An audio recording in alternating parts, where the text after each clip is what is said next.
And finally, on this week's Third Opinion, I want to talk briefly about what keeps America great. 4 years ago, as Donald J. Trump traveled all across these United States, pledging to make America great again, there was one theme that seemed to capture the growing frustrations of a forgotten America. We either have a country or we don't, Sean. We have a country, we have to have borders. We have borders, we have to have laws. We either have a country or we don't. We either have a country or we don't. Well, more than 62 million Americans voted for that vision of a country in 2016, and more than 72 million Americans and counting voted to codify that vision in 2020. But if the challenge before us 4 years ago was to decide what makes a country great, then the urgent question of the day that we need to answer has become what preserves an exceptional nation. History is littered with countries. Countries are quite simply the building blocks that help us organize the world. They are the lines we draw on a map and the titles we stamp on our passports. But maps alone do not define a people, and founding a country does not in and of itself establish a great nation. Because a nation is bigger than the dirt beneath our feet. A nation is the unifying belief that transforms that dirt into a land worth dying for. In 2004, a self-proclaimed skinny man with a funny name described a nation worthy of such a sacrifice. Well, I say to them tonight, there is not a liberal America and a conservative America. There is the United States of America. It's what allows us to pursue our individual dreams. E pluribus unum, out of many, one. E pluribus unum, out of many, one. Conservatives may have hated Obama's politics, but we had faith in that vision of a nation united around our better angels, because that phrase and what it represents has always been the glue that has bound America together. The knowledge that we are united not by where we come from, but by what we believe.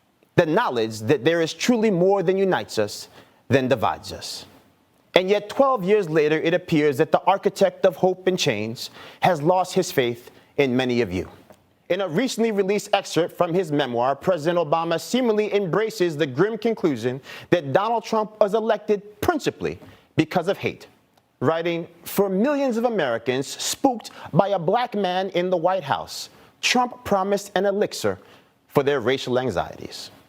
Well, I don't know about you, but I reject the belief that the estimated 9 million people who voted for the first black president not once but twice and then turned around and voted for President Trump did so out of racial antipathy. And I refuse to accept the intellectual dishonesty required to believe that millions of people who voted for President Trump are simply anti-democratic racists gearing up for a coup d'etat. Have a political paramilitary insurgency in which Donald Trump will be Saddam Hussein. Saddam Hussein, he says. Well, I believe that the reservoir of faith and love in America runs deeper than the gulf of hate. And I know there are millions of Americans with that same abiding belief who are tired of having their character questioned simply because of their politics. 72 million people from all walks of life voted for Donald Trump. They are nurses who risk their safety on the front lines to save lives of all colors and creeds in the midst of a global pandemic.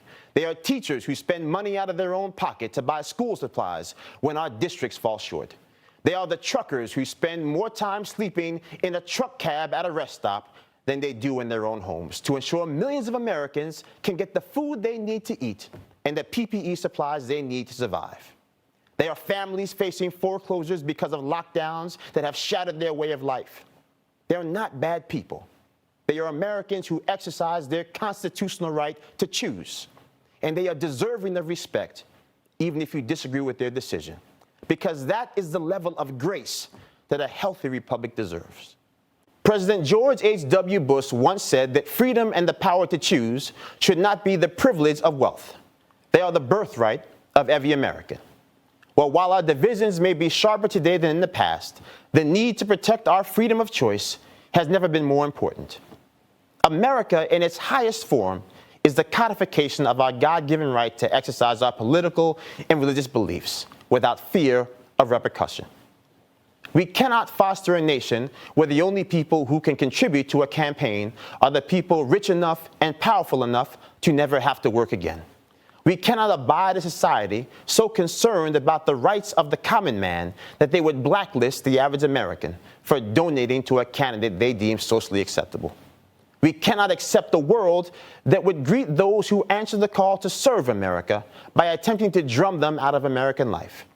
And on the heels of an election that witnessed more people vote than ever before, we should be ashamed of any effort that would want to revisit a world where people believe the only way they can engage in public political life is to cover their face.